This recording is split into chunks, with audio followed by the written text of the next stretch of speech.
Bonjour à toutes et à tous. Aujourd'hui, nous nous focaliserons sur la course au titre et la probabilité de notre concurrent le plus direct, le Real Madrid, d'être sacré champion à la fin de la saison. Aujourd'hui, c'est une équipe très forte. Comparé il y a quelques semaines, ils se sont largement améliorés, surtout en défense. Ils prennent moins de buts et ils en marquent assez pour aujourd'hui remporter la plupart de leurs matchs. Ils ont quand même battu le Benfica, aller comme retour. Ils ont battu City, aller comme retour en Ligue des Champions. Ils ont battu l'Atlético pour la course au titre, tout en envoyant un message très clair. Ce message veut dire que nous allons lutter pour le titre jusqu'à la fin de la saison. Ça veut dire qu'ils ont l'intention de remporter le Classico et de gagner la Liga. La victoire du Real Madrid sur l'Atlético veut dire exactement ceci. Nous allons nous préparer pour gagner le Classico et remporter le championnat. C'est ce que ça veut dire. Ils veulent gagner le championnat à la fin de la saison. Ils veulent être sacrés champions. Après la trêve internationale, ils iront à Majorque. Puis par la suite, ils recevront Girone. Ils recevront le Bayern en Ligue des Champions avant de se déplacer au Bayern pour ensuite recevoir le Deportivo Alavés. Ils iront au Betis pour jouer l'Espagnol à l'extérieur et enfin le Classico au Camp Nou chez nous, au Barça. Donc, c'est très intéressant de voir tous ces matchs qu'ils joueront avant de nous croiser. Mais je ne pense pas qu'ils perdront des points. Je ne sais pas comment ça va se passer en Ligue des Champions entre le Bayern et le Real Madrid. Mais je ne m'attends pas à ce qu'ils perdent des points avant le Classico. Ils vont certainement gagner les 4 matchs qu'ils ont à jouer avant de nous croiser. C'est une équipe qui ne lâchera rien.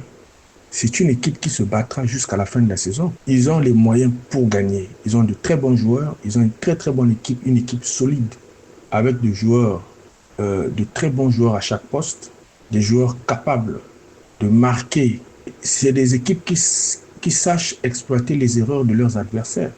Par exemple, Valverde, c'est aujourd'hui quelqu'un qui va marquer. Ce groupe a la capacité de remporter la Ligue des Champions. Maintenant, la question est de savoir aujourd'hui qu'est-ce que le Barça doit faire pour essayer de garder son avance avant le Classico. Parce que c'est le Classico qui va déterminer le champion de cette édition 2026. C'est le Classico qui va dire, voilà le champion d'Espagne. Donc, au-delà du fait qu'on doit rester concentré sur les échéances à venir, c'est-à-dire les matchs que nous avons à jouer, ce sont des matchs très compliqués parce que nous, quand on reviendra de la trêve, on doit se farcir l'Atlético. On a quand même l'Atlético à jouer. D'abord en championnat, le 4 prochain. On doit les jouer par la suite 2 fois en Ligue des Champions. Et ce sont des matchs très, très usants. Ça nous usera certainement. Cette confrontation avec l'Atlético risque d'avoir des conséquences sur la suite de notre saison. Donc, il faut que le coach essaie de garder le groupe sous tension pour cette première manche. Parce qu'il faut quand même avoir à l'esprit qu'on jouera l'Atlético 3 fois durant cette période. Une fois le match retour en championnat et la double confrontation en Ligue des Champions. Donc, ça va être des matchs très usants pour nous. Ils vont nous user, ils vont nous faire courir, ils vont vouloir qu'on bosse, qu'on travaille dur.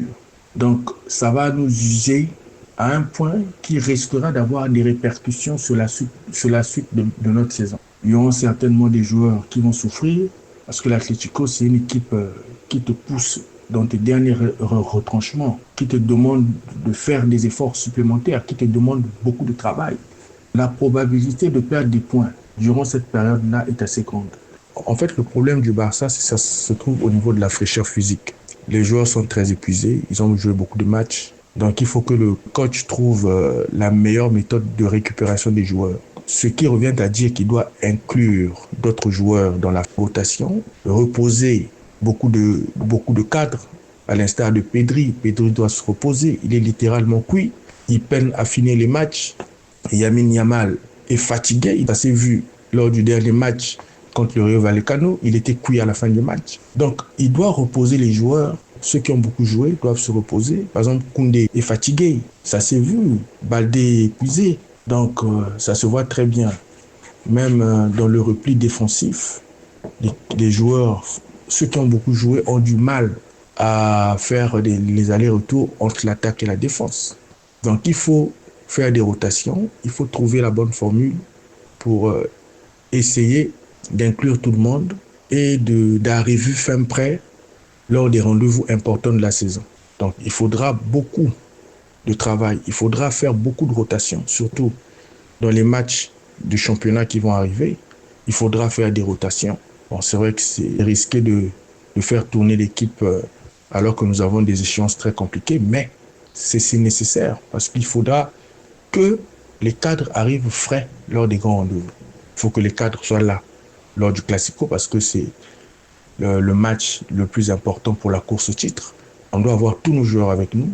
Et pour le reste, si on est prêt physiquement, la différence se fera sur la maîtrise technique. Donc, le coach doit préserver les joueurs qui vont jouer en Ligue des Champions et peut-être même au Classico afin qu'ils arrivent fin prêt. Le coach, à mon avis, trouvera la bonne formule pour résoudre tous ces petits problèmes. Faisons-lui confiance. C'est un très grand coach avec de très bonnes idées, même si parfois il prend beaucoup de risques avec son système. Mais au fond, c'est un très bon coach. Donc, faisons-lui confiance pour la suite. C'est ainsi que s'achève notre numéro d'actualité Barça. Merci à tous de nous avoir suivis et on se dit à la prochaine.